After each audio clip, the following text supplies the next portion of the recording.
The years from 1918 to 1929 were like a short, bright flash in history. Think about it. The world had just come out of a terrible war in 1918.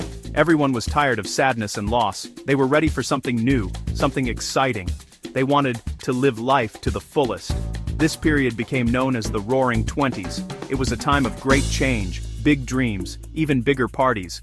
In the middle of all this energy, in the year 1922, the story of the Great Gatsby unfolds. It captures the very heart of this wild and wonderful decade, showing us the glittering surface and the hidden cracks beneath. This is a journey into that world before you even turn the first page of the book. Imagine stepping out of a dark, quiet room into a world filled with bright lights and loud music. That's what the 1920s felt like for many people. After the hardship of World War I, there was a powerful feeling of wanting to celebrate being alive. People were moving from small towns to big cities, looking for jobs and adventure.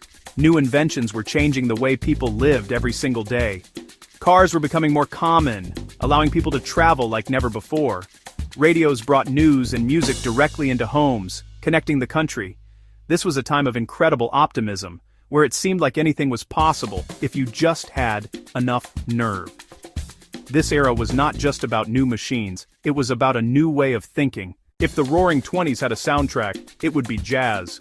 This new kind of music was like nothing anyone had heard before. It was born in the vibrant city of New Orleans, but it quickly spread all across the country, pouring out of radios, filling up dance halls. Jazz was loud, it was fast, it was full of improvisation. It didn't follow the old stuffy rules of music. It was all about feeling, freedom, expressing yourself. This made it the perfect music for a generation that wanted to break away from the past and create something entirely their own. It was more than just music, it was a feeling, an attitude, a whole new way of being. The sound of jazz represented a huge cultural shift. It was energetic and a little bit dangerous, which is exactly why young people loved it so much. They flocked to clubs, speakeasies, to hear live jazz bands play. They learned new, fast-paced dances like the Charleston, moving their bodies with a freedom that would have shocked their parents' generation. This new culture was exciting. The 1920s was a time when money seemed to be falling from the sky for some people. After the war, the American economy took off like a rocket. Factories were producing all sorts of new and exciting things, like cars, radios, refrigerators. For the first time, many people had extra money to spend, and new department stores were filled with things to buy. A brand new idea called credit also appeared, which meant people could buy things now and pay for them later. The stock market was climbing higher and higher. Many ordinary people believed they could get rich quick by investing their savings. This economic boom, however, did not reach everyone. While some people were becoming millionaires overnight, a huge part of the population was left behind. Many farmers, factory workers, minority groups did not share in the new wealth. There was a growing gap between the rich and the poor. A very small number of families controlled a very large portion of the country's money. This inequality is a powerful force in The Great Gatsby.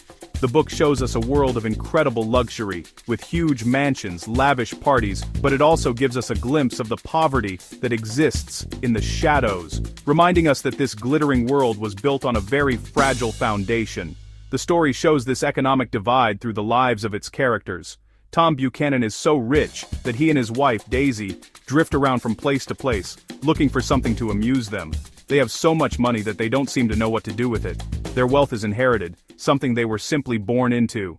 In the world of The Great Gatsby, it's not just about how much money you have, it's about how you got it. The story shows a deep and bitter conflict between two types of wealthy people: old money and new money. Old money refers to families who have been wealthy for generations. Their money is inherited, passed down through the family. They often have a famous last name. They also have powerful connections and a very specific set of unwritten rules. These people don't need to be flashy because their social position is secure. They are confident, they are quiet, they often look down on anyone they see as an outsider. Their wealth is a part of who they are, not just what they have. On the other side, you have the new money crowd. These are people who earned their fortunes in their own lifetime, often very quickly. In the 1920s, this could be through the stock market, through new industries, or through illegal activities like bootlegging. These people are often outsiders to the established social circles. Because their wealth is new, they sometimes feel the need to show it off. They build bigger houses, they drive flashier cars, they throw more extravagant parties. They are trying to use their money to buy their way into a world that is not always willing to accept them. The difference is perfectly captured by the geography of the novel. The old money families, like the Buchanans, live in East Egg. Their homes are described as graceful and traditional.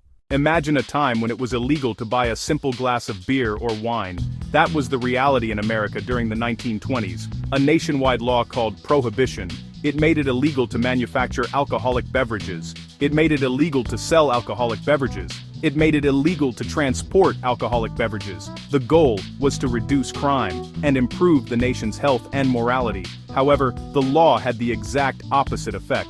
Instead of stopping people from drinking, it just made them more creative about how they did it. Secret passwords, hidden flasks, a widespread disregard for the law, creating a strange, contradictory mood across the country. Because people still wanted to drink, a massive underground industry popped up almost overnight. Secret illegal bars called speakeasies opened up in cities everywhere. To get in, you might need to know a password or a special knock. Inside, the party was going strong. The people who supplied the alcohol to these speakeasies were called bootleggers. They made their own illegal liquor in hidden stills, or smuggled it in from other countries like Canada.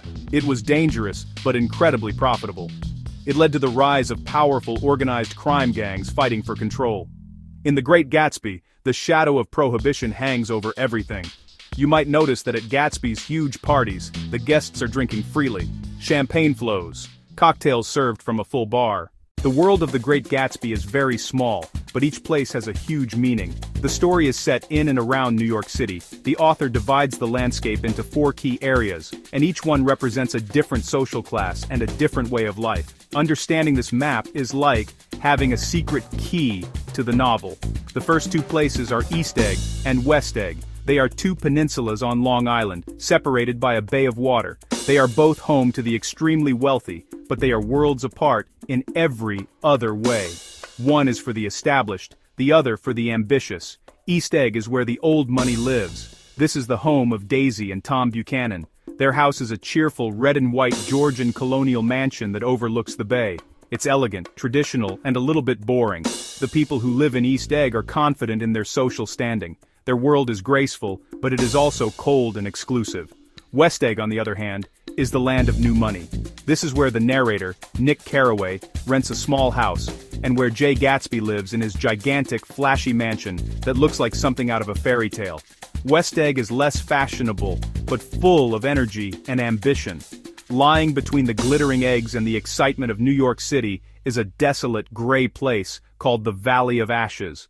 This is an industrial wasteland, covered in soot and smoke from the nearby factories. When you get to the heart of it, The Great Gatsby is a story about a man reaching for a dream. That man is Jay Gatsby, a mysterious millionaire who seems to have everything: a huge house, fancy cars, endless parties. But we soon learn that all of his wealth is for one purpose only. He is in love with a woman named Daisy Buchanan, who lives across the bay. At night, Gatsby stands on his lawn and looks across the dark water. A single green light shines at the end of Daisy's dock. He reaches his arm out toward it, as if he could just grab it and hold it in his hand. That small, distant green light is everything. It's one of the most powerful symbols in literature. On the surface, it represents Daisy. To Gatsby, she is the ultimate prize. The beautiful girl he lost years ago because he was poor. He believes that if he can just get her back, his life will be complete. But the light also stands for much more. It represents the past. Gatsby's desperate hope to repeat and fix it. It represents his dream of transforming himself from a poor boy into a man worthy of Daisy. It's the symbol of his undying hope, fueling everything he does. But the story shows the tragic side of that dream. The Daisy in Gatsby's head may not match the real woman. The past he wants to recapture can never be truly relived. The glitter and glamour of the roaring 20s, parties money, at first glitter like a whirlwind. Slowly the novel peels back that surface to reveal sadness and emptiness.